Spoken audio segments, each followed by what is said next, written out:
y'all, it's Belle. I'm here with my spooky recommendations videos. This will be the last part of the recommendations that I've read. The next spooky type videos will be the ones that I'm wanting to read. So let's get into it. First we have Cavendish Home for Boys and Girls by Legrand. I really love her writing. I've read 2 books of hers now, I think, and I have a few more that I really want to get to. And this is definitely darker middle grade, upper middle grade. And it was just great. It gave me all the vibe. Victoria cannot stand messes. She has perfect grades, perfect hair, and she always follows the rules. So she surprises even herself when she befriends Lawrence. Lawrence, who can't tuck his shirt in or comb his hair. Lawrence, who Victoria is determined to fix. With a little work, he can be as perfect as she is. But then Lawrence goes missing. When Victoria starts investigating, she soon realizes he's not the only kid who has disappeared. Lots of kids in Belleville have vanished. Misfit kids, to be exact. And all roads lead to the mysterious Cavendish Home for Boys and Girls. Kids who go there come out smarter, prettier, better, or they don't come out at all. It's up to Victoria to save her friend and her town, even if it means getting a little messy. And this was creepy. I really enjoyed it. I recommend it. So we have Theodore Hendrix and the Monsters League of Monsters by Jordan Kopy. Now this is a spooky, fun one, full of illustrations. It was just so fun and I really loved it, and the next one is coming out very, very soon, I think in a week or so. So I'm very excited to get book 2. This Monstrous League of Monsters Charter. 1. Keep monsters hidden from humans. 2. Protect humans from bad monsters. 3. Help bad monsters become good monsters. Orphaned and raised by an unconventional family, Theodora knows the importance of these rules more than most, and so far it's not been too hard to keep her monstrous home life a secret.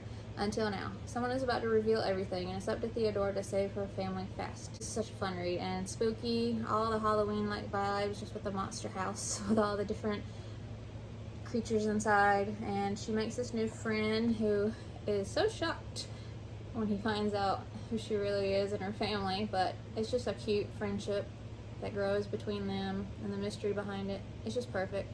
I love it. We have the Watch Hollow books by Gregory Funaro. It's been a long time since I've read these, but they are very spooky, and it's just atmospheric and perfect for this season. There's a creepy house and woods. There's magical clock animals that are so amazing. I remember loving them so much.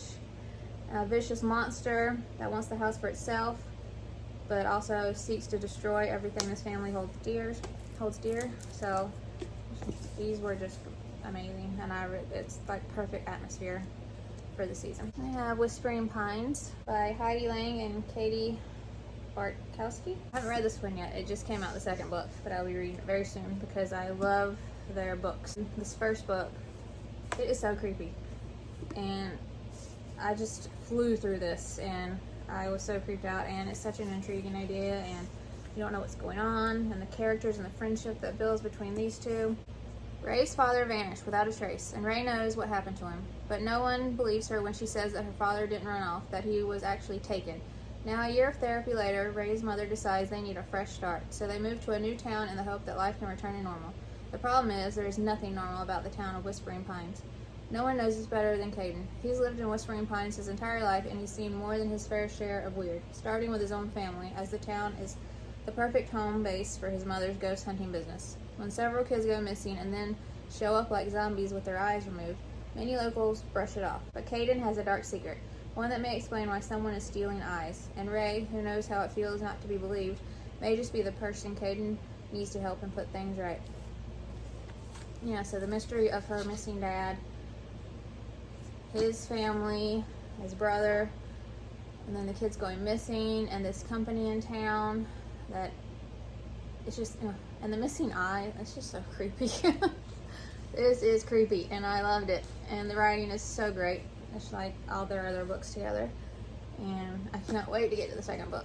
So highly recommend this, and I'm sure I will the second one after I read it too. This isn't a series or a duology, but they're both by the same author, and they're both creepy. So I'm gonna just put them up together. I read Oddity first, and then I'd read Twist, and they're by Sarah Cannon. And they're both such odd and unique, and I just can't wait to see what she does next, because she just makes some creepy books with the most amazing, unique, weird ideas. You can just look at the cover, see all those little guys. It's just, I love it. It says, welcome to Oddity, New Mexico, where normal is odd and odd is normal. Ada Roundtree is no stranger to dodging carnivorous dumpsters, distracting zombie rabbits with marshmallows, or instigating games of alien punk ball. But things haven't been the same since her twin sister Pearl won the town's yearly sweepstakes and disappeared. Along with her best friend Raymond and new kid from Chicago, Caden, whose inability to accept being locked in the gym with live leopards is honestly quite laughable.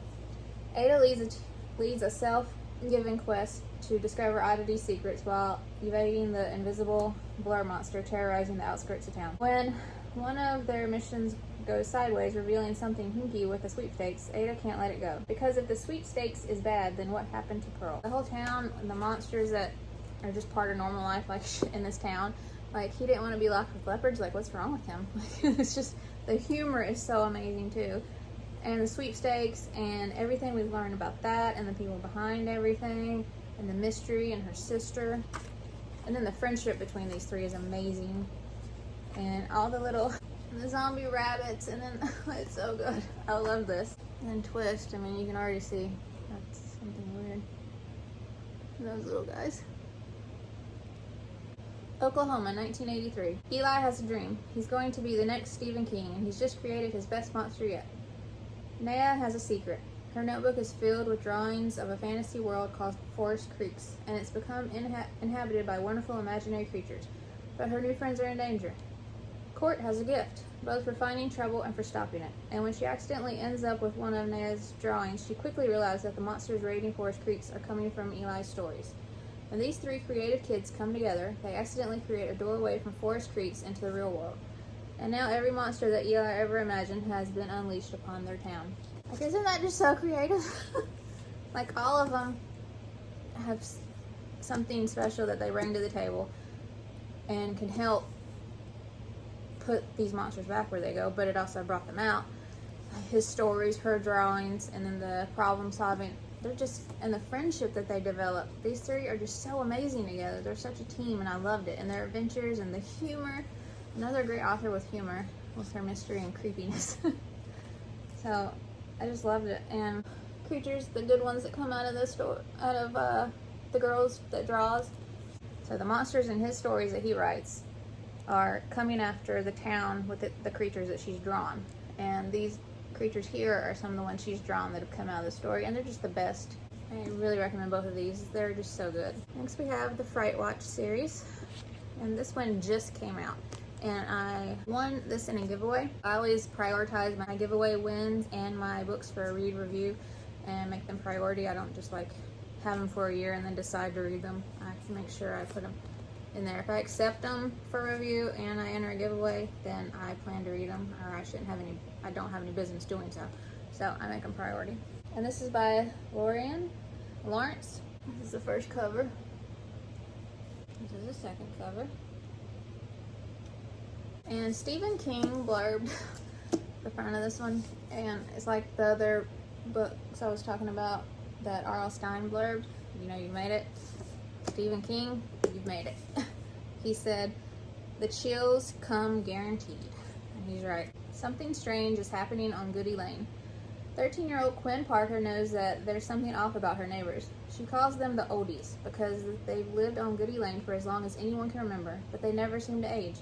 Are they vampires, or aliens, or getting secret experimental surgeries, or is Quinn's imagination just running wild again?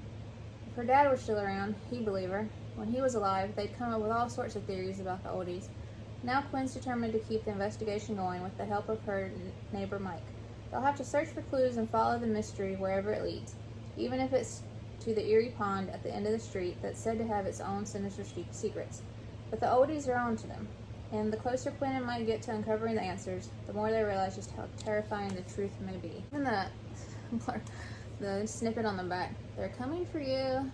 Sure enough, each neighbor's gaze follows us through their windows, their eyes hollow like skeletons, their mouths twisted and open like they're screaming. I force myself to wave even though my arm feels heavy. Mike follows my lead and waves too, even though he looks just as stiff as I feel. Not one neighbor waves back. I'm so impressed with her writing. It's so good. And I know that there's going to be a third book too, I think she said. So, and I can't wait. They're just so good and creepy. And friendship that gets stronger and stronger as these books go on between Mike and Quinn and their banter together, and they're so special. I love them. And the mystery, and there's a whole new mystery that they're on the case to solve together in this one. But it all is on Goody Lane, the same lane they live on, and I love that.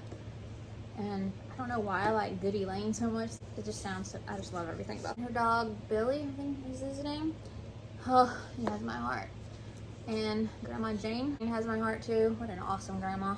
All the creepy feels, all the spookiness, atmospheric, amazing friendship, amazing characters. The creepy characters are so creepy. Everybody is so well written. Characters that have your heart. There's a dog. And grief is dealt with in here. Her dad. And I thought that was handled really well. And a little bit hard for me to read some parts just because I empathize with her so much. But that just shows the talent of this author's writing. These are just so great and I can't wait for more. I'm going to break it up a little bit with some humorous spooky. This one just came out, so I haven't read it yet, but I'll be reading it soon. Like, it literally just came out. I just got mine. But the first one I read and loved, Malice in Underland by Jennings. And the author of Starfell, Dominique Valente, said, gloriously gothic. I love that. I love gothic stories too, so even humorous ones. It's just so good. Meet Malice Malign and her ghastly family. The Malign family doesn't just make mischief for fun. Oh no. Mischief is their business, and the business of mischief is a very serious matter. And as Underland representatives, it is their responsibility to maintain respectable levels of gruesome among us topsiders. But when Granddad ghosts mysteriously start disappearing, including her own beloved Granddad, Malice has no choice but to put aside her mischief and solve the case. Join Malice and Uncle Vexatious in their first Underland adventure. The family the Granddad, oh, I loved him. It's a mystery and she's on the case to solve it. She wants to know what's going on. She's so different from her family. Like, they don't like nice stuff. They want to be evil, and they don't like being nice to topsiders, regular people that aren't magical, I guess you could call them. But she is nice, and she has a friend that's normal, and she's just such a great character, and I can't wait to see what she gets up to in the second one. We have the Ghouls of Hellfare. I know he wants to write a third one. I think he is writing a third one, but I'm not sure when that one will be coming out. But I can't wait because I love these books. He is such a great writer. Even his banter on Instagram when he like replies to your comments or he makes a post, like, it's just genius that what he comes up with, even for a comment. And I just love it. And he's so nice and grateful for everything that happens, like with his books and stuff and people reading them, and I just love that. Just love these books, and I love Molly. And this whole story is so creative. I love it. Young historian Molly Thompson suspects that the creepy legends of Howlfair are starting to come true. But when her mother bans her from doing any further research, Molly and her friends become covert monster hunters in order to save their town. Someone is secretly trying to summon Howlfair's mythical monsters, and with the election of a new mayor looming, everything and everyone is becoming increasingly suspicious. A brilliantly funny and spooky mystery adventure from a fresh new voice in children's books. I agree with that. It's so humorous. So much adventure. There's danger, mystery. She lives in this creepy house, so that has all the atmospheric vibes. And then this town and all the legends, and even the town is atmospheric, and the whole mystery and backstory behind everything, and her and her friends on the case. It's just, I love a good friend story. And her cat, middle grade cat, always the best, down there with her. The second one was just as great, if not even better.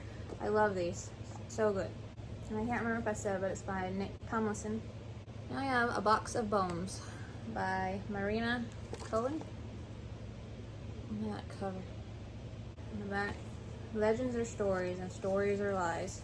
This was such an interesting concept, and I was just intrigued from the very start, and I really enjoyed this, and I was freaked out for sure. 12-year-old Callie despises nonsense. Serious and logical, she does not believe in wasting her time, despite the good-natured prodding of Grandpa Jess, who insists she attend frivolous events such as their town's local festival of fools.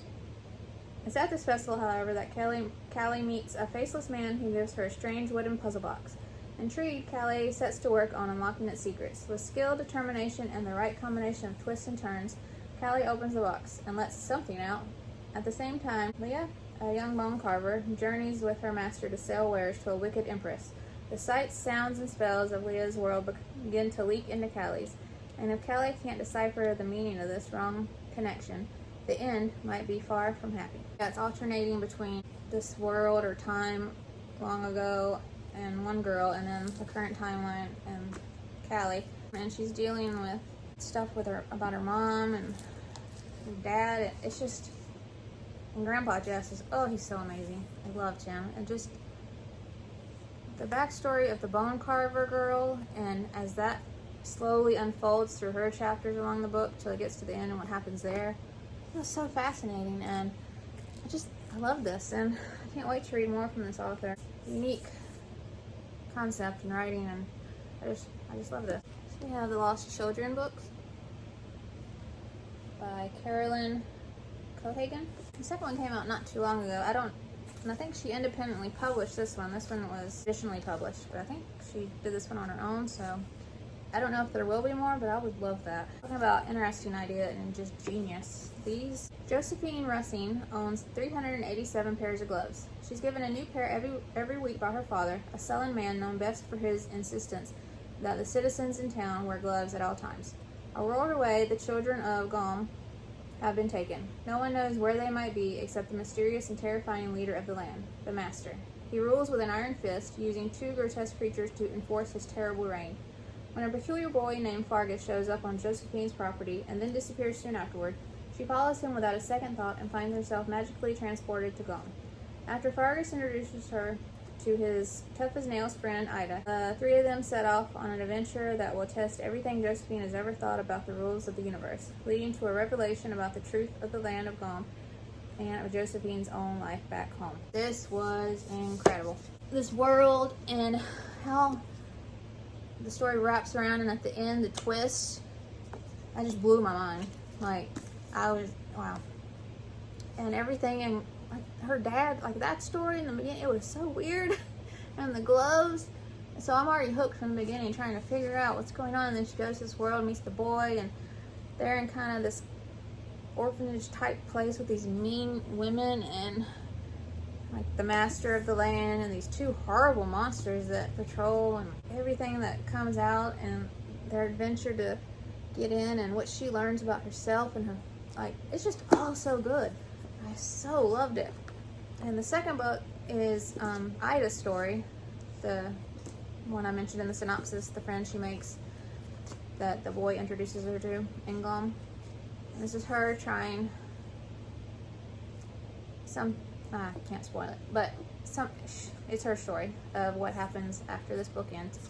So, and this one was just as great. And they're so good.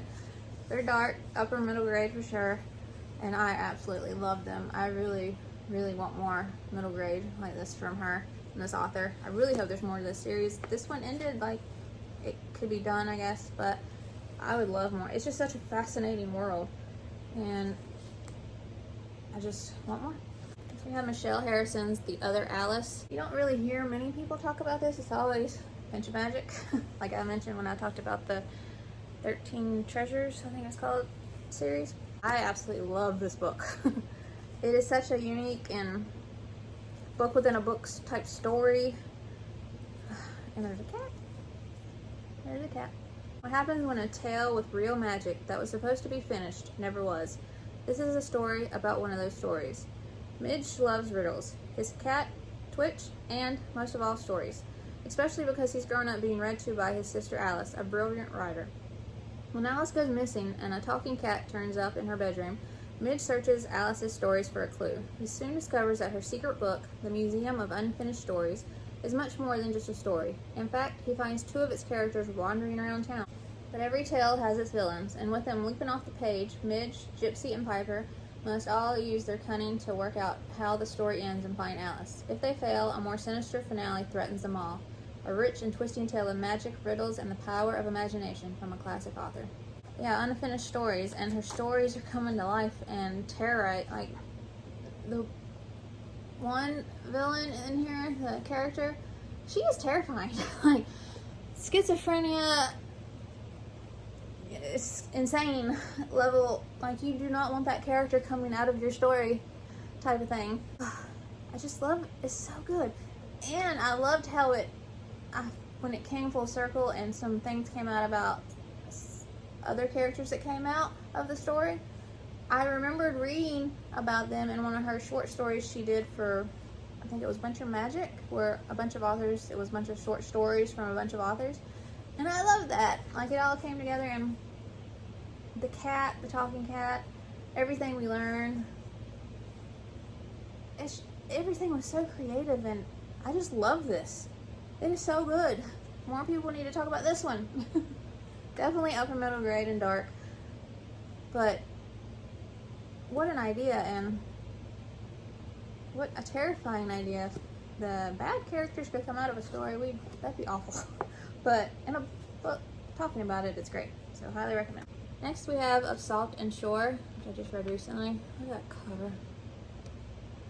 This is by Annette Shop. A Tale of Longing and Belonging. Dark, again, upper middle grade. I tend to like that. Child, lighthouse child.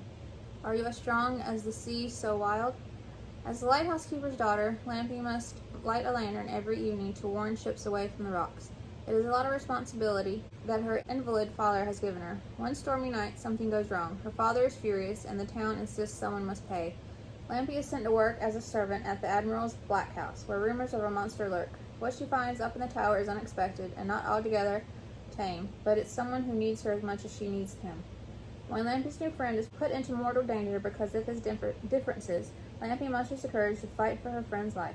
She joins up with misfits, merfolk, and pirates in a daring adventure. Together they're all fighting for the same thing, on both land and sea, the freedom to be themselves. Her father, you want to feel bad for him, but he, in the beginning, it's like the very beginning, so it's not spoiling, but he strikes her, and it's horrible. So, all sympathy gone from me. I mean, he's grieving. He's got an amputated leg. He drinks all the time, but that's no excuse. And she just wants to please him and love him and do everything to make him like it's so toxic. And it's a daughter and father. And there's grief because her mother had died, so she's dealing with that too. And then she gets sent to this house that is so creepy, and a thing upstairs that everybody's terrified of, and it said it just right. She needs him just as much as he needs her. Like, they help each other so much. And fish can be aggravating, but after everything he's been through, I can understand why. And his father is also awful and wants him to be something he's not, and it's just awful parents in here, I'm telling you. But there's also some other amazing characters in here. The little boy that is the housekeeper, she takes care of the house, her son, and then the man who takes care of the grounds and stuff. They're all amazing, and Lampy herself is so great. She's such a great character. And the adventure they go on, and the mystery, and the ending.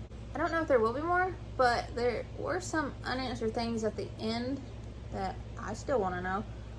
So I hope there would be more, because I really love this world and story and characters, and I want to know what happened after the ending. So I would love more. And I love this. Part 1, the lighthouse.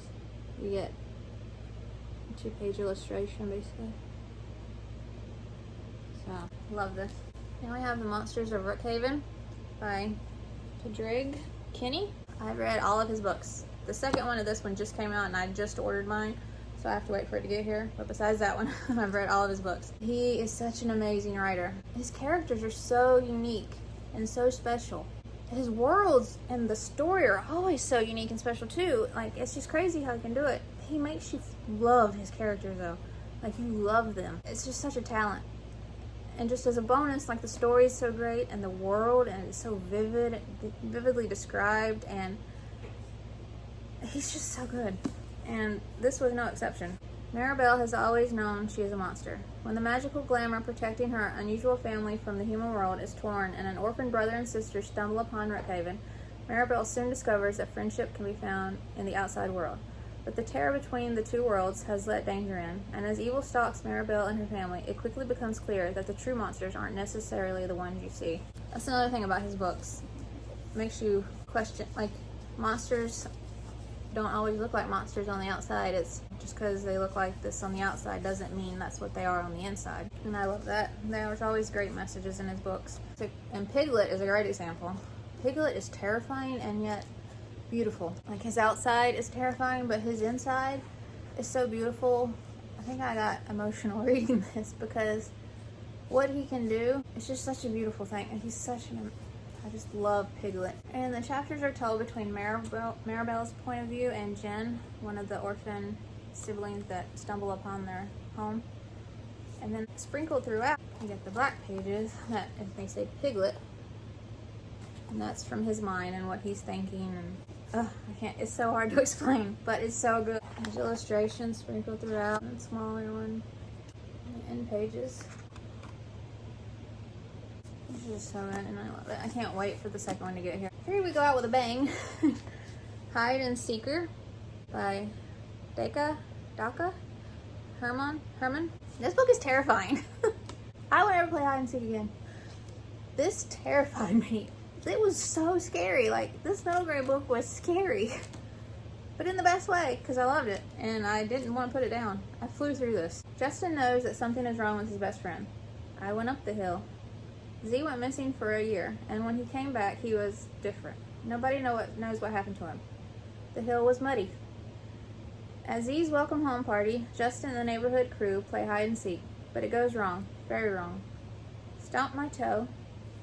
One by one, everyone who plays the game disappears, pulled into a world of nightmares come to life, and made it bloody. Justin and his friends realize this horrible place is where Z has been trapped. All they can do now is hide from the seeker. Should I watch it? I know it sounds weird when I'm reading it like that, but the hide and seek type song is in between each. It was so creepy. Yeah. Oh, I can't say much more because the synopsis doesn't give you hardly anything, and I love that.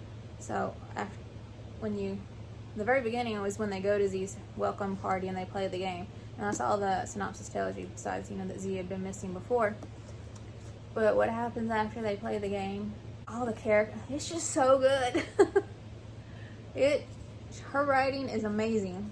The way she could tell such a great story, have such amazing characters. There's grief being dealt with in here. Because you have your worst fears also in this hide and seek world and then if you touch somebody, it's just all so good. Read this book.